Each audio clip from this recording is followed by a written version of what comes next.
Саламатсыздар ма құрметті оқушылар, бүгін біз алгебра 7-ші сынып 6-29 есепті шығарамыз. Бұл жерде өрнекті ықшамдау қажет. Бұл өрнекті ықшамдау үшін бірінші мына 7а-ны көбейткішке жіктеп аламыз. Сонда а квадрат минус 7а-ны қалай жіктеуге болады? 3а минус 4а плюс 12. Яғни 3-ке 4-ті қоссақ 7 болады.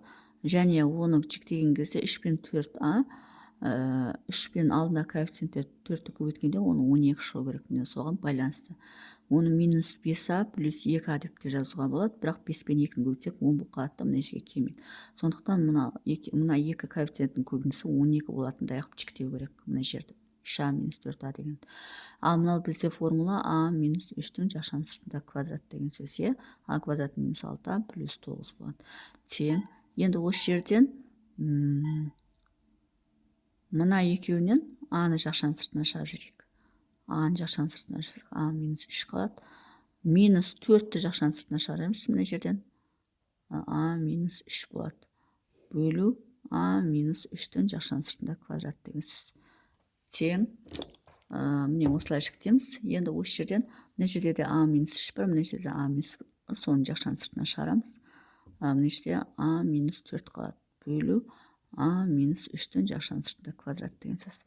Мына мен мынау қысқарады, сонда а минус 4 бөлінген а минус 3. Ол бізде бірінші есептің шығару жолы. Яғни не болады? А минус 4 бөлінген а минус 3 қалады. Енді екінші есепті шығарамыз. Екінші есеп 2xy минус x квадрат минус y квадрат плюс а квадрат бөлінген x квадрат минус плюс а квадрат минус y квадрат плюс 2ax. Енді бөлшектің бірінші бөліміне қарайық. Мынау үшеуі бізде x плюс а-ның квадратына келеді. Соны ашатын болсақ, x квадрат плюс 2ax плюс а квадрат болады. И минус y квадрат. Мына жерден а квадратты бірінші жазайық. И минус шығарсақ, мына бәрінен. Сонда мына минус шығарсақ x квадрат болады. Мына жерде минус 2xy болады. Мына минус шығарсақ плюс y квадрат болады. Міне осылай шығарып тастаймыз. Мына үшеуінен минус жақшан сыртына шығарып тастасақ осылай болады. Мен бірінші x квадрат жаздым, одан кейін мынаны жаздым, одан кейін мынаны жаздым. Неге? Себебі мына бізде формулаға келеді. Енді осы жерден а квадрат минус мынау бізде x азайту y-тің жақшан сыртында квадратына келеді. Мынау бізде енді мынаны екі жақшаға жіктеуге болады. Мынау а квадрат, мынау б квадрат деп жіктесек, а плюс б, яғни x-тің орнында x плюс а тұр. А-ның орнында x плюс а плюс y, x плюс а минус y деп. Міне осылай екі жақшаға жіктеуге болады. Яғни мынау бізде а болып тұр, мынау плюс б болып тұр. Мынау а болып тұр, минус б болып тұр. Міне осындай жақша болып тұр. Тең. Формула ғой бізде а квадрат минус б квадрат деген. Осы ғой. А-ның орнында x плюс а тұр, б-ның орнында y тұр. А-ның орнында x плюс а тұр, б-ның орнында минус y тұр. Осы формуладан міне осылай шығады.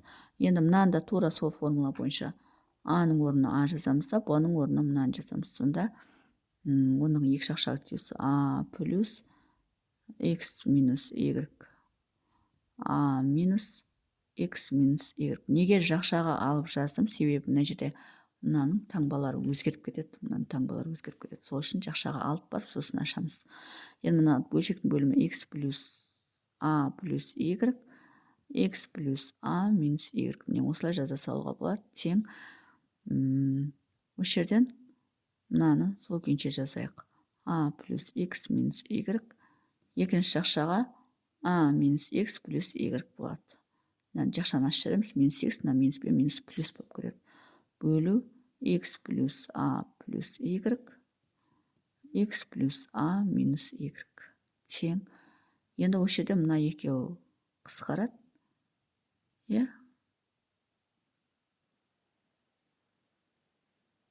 Мына жерде x бар, а минус y аламыз.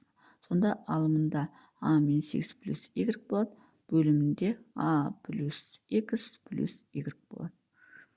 Мынау бізде екінші есептің міне осындай шығады. Қысқартқан кезде, ықшамдағанда. Үшінші есепті шығарамыз.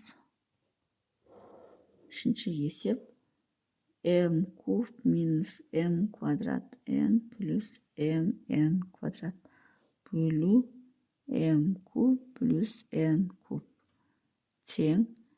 Енді мына жерде де m бар, мына жерде де m бар, мына жерде де m бар. m-ді жақшаның сыртына шығарамыз. Сонда m квадрат минус mn плюс n квадрат бөлу. Енді мынау бізде формула а куб плюс б куб деген m плюс n, m квадрат минус mn плюс n квадрат. Міне формула бойынша жазатын болсақ, міне осылай болады. Енді мына екеуі қысқарады, өйткені бірдей өрнек. Сонда m бөлінген m плюс n қалады. Бұл бізде 629 есеп. Сонымен есептің шығар жолы осындай. Егер есептің шығар жолы түсінікті болса, лайк басып, комментарий жазып, каналыма тіркеліп кетсеңіздер болады. Мынау бізде үшінші есептің жауабы, мынау бізде екінші есеп, мынау бізде бірінші есептің жауабы. Мына үшінші есеп, екінші есеп, бірінші есептің жауабы.